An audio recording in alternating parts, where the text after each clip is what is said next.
Okay, so this video will be about this object, and it's one of the most important objects in all of math that you've probably seen before. It is the derivative.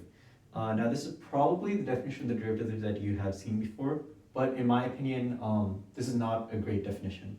It is a good definition in some sense that it allows you to compute a lot of derivatives easily, but it's not a good definition in my opinion because it clouds some of the interpretation of what a derivative is supposed to be, what it's supposed to do. And it also doesn't generalize well to other cases. This definition really only works if you have a function of one real variable. And so, in my opinion, the better definition of the derivative is the best first order approximation to a function, which I'll explain shortly. But the advantage to that definition is that one, it allows you to see a lot of the formulas much more cleanly, and it actually allows you to derive the formulas for the derivative much more cleanly. And moreover, it generalizes to other cases, like for example, multivariable functions or calculus variations, which is like a function of functions. So without further ado, let's go over what I think the better definition of a derivative is. So for that, we're going to need some notation, and this notation is going to be a small o notation. So we say that a function f of a is O of a if we have that the limit as a goes to 0 of f of a over a is equal to 0. So f of a can also depend on other variables like x, y, and z or whatever, but this condition just has to be satisfied. So for example, if you have a squared is O of a because limit as a goes to 0 of a squared over a, which is just like the limit is a goes to 0 of a is this equal to 0. But you can also have other things, like you can have a x. So this depends on a variable a and a variable x. But if we're talking about like O of a, we're going to only focus on the a part. And so what we're going to do is we're going to look at this as ax, or actually I should maybe do this as a to the power of 1.5 times x. So a to the power of 1.5 times x over a, that's the limit as a goes to 0 of a to the power of 0.5 times x, which is equal to 0 for any fixed value x. So we're really considering x as a fixed value, and we're looking at the dependence of this function as a function of a. So what is this saying? Well, this is saying that the function goes to 0 faster than a linear function. So for example, if we plot this out, this is a, this is f of a, and if it depends on any of the variables like x or y, then we're going to treat those other variables as constant. And so if f of a is O of a, then let's say this is some linear function. So f of a is going to go to 0 faster than a linear function. Something that is not, f of a is O of a, it goes to 0 faster than a linear function. And something that is not O of a is, for example, something that looks like this. So what's the function that looks like that? Well, square root of a looks like that. So let's check that out.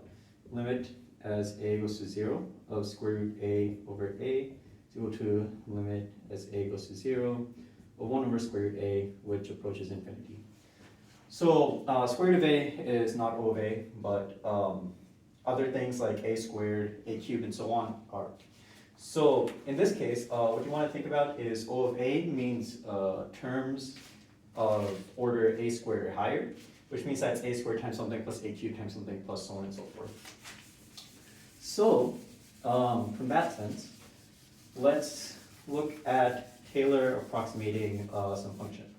So let's say that you have a function f of x, and you want to fix the value of x, and you want to look at what f looks like near a. So we're going to say that a is small, and you want to look at what this is approximately equal to. So let's graph this out. Let's say that we graph something out like this. And let's focus on this point here. So let's say that this is x. And so we really want to zoom in on this function. So this is the point x comma f of x. And we want to look at what happens nearby. So the first thing that we notice is that this is approximately equal to f of x if a is small, right? So if we move over a little bit, like if we move over by a in this direction, this value is still approximately equal to f of x. Another thing which you can think about is, okay, let's put a little box here, and let's sort of expand out that box. So here is our box, here's our point x comma f of x. And if we look at this, this almost looks like a line, right? And so we want to say, okay, if we move over by a, this almost looks like a line, so we'll move down by some value CA. Because any line which, like, we can consider x times f of x as sort of the origin of this two-dimensional plane, and any line that goes through the origin is of the form some constant times your variable, and a variable here is a, so this will move something like CA. And so we want to say, okay, this almost looks like a line. So this is approximately f of x plus some constant times a. We don't know what the constant is. And what we mean by the best first order approximation is that the remainder is O of a. So what I want to say is that f of x plus a is approximately f of x plus some constant multiple of a plus something that vanishes to higher order. So what this means is that limit as a goes to 0 of f of x plus a is f of x minus ca all divided by a is equal to 0. Because f of x plus a minus f of x minus ca, which is this numerator, is O of a. And we're saying that this divided by a goes to 0, which means that these vanish faster than a does. And so if you think about, this is just like saying something like a Taylor series, so we can call this like C1a, and this will look like plus C2a squared, plus C3a cubed, and so on and so forth. But those are smaller terms, and if we are looking at very small values of a, let's say equals 1 over 100, this will be around the order of 1 over 100. This will be around the order of 1 over 10 to the 4th, which is much smaller. This will be on the order of 1 over 10 to the 6th, which is much, much smaller. So for really small values of a, this will be the most dominant contribution. And that matches our intuition of saying that very close to the point, the function is well approximated by the tangent line. And so that is how we get our interpretation of the derivative, is the slope of a tangent line at a point. And also, if you look at this, we can see that this almost looks like this, except that you have this minus CA term. Well, if we rearrange this a little bit, obviously the limit as a goes to 0 of CA over a is going to be equal to C. So this just says that the limit as a goes to 0 of f of x plus a minus f of x over a is equal to c. And this constant c, we're saying, we're defining to be our derivative of f.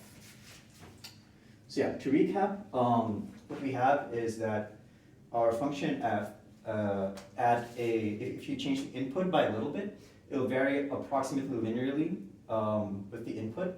And so what that means is f of x plus a is approximately f of x plus some constant linear dependence on a, and we define that constant linear dependence to be our derivative. So based on this, we can actually very easily derive a lot of the rules that you have with derivatives, and so I'll go over those now.